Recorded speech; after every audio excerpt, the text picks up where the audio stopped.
আসসালামু আলাইকুম। আমি রায়হান আহমদ, সভাপতি প্রতিষ্ঠাতা বিশ্ব মানবাধিকার রক্ষা সংঘ। আজকে আমি এসেছি ভাটপাড়া গ্রামে।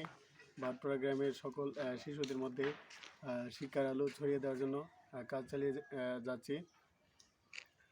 আমাদের শিশুদেরকে কিভাবে শিক্ষার আলোয় নিয়ে আসা যায় এবং তাদেরকে কিভাবে ইংলিশ ভীতি দূর করা যায় এবং ম্যাথমেটিক্স বা গণিতের ভীতি দূর করে তারা কীভাবে ভালোভাবে পড়াশোনা করে Dhaka university, Chittagong university, BUET, Oxford university, Cambridge university, Harvard university, Princeton university এগুলোতে পড়াশোনা করতে পারে, সেই জন্য কাজ চালিয়ে যাচ্ছি। এটি ভাটপাড়া বাইতুল ফালাহ কেন্দ্রীয় জামে মসজিদ।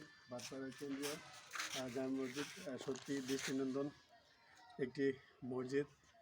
ভাটপাড়া মাসেতা ইউনিয়নের মধ্যে একটি প্রসিদ্ধ গ্রাম এবং ভাটপাড়া গ্রামের শিক্ষায় কীভাবে আরও বেশি উন্নতি করা যায় সেই জন্য কাজ চালিয়ে যাচ্ছি। এবং ভাটপাড়া গ্রামের প্রকৃতি সৌন্দর্য সত্যি অনেক মুগ্ধ করবে।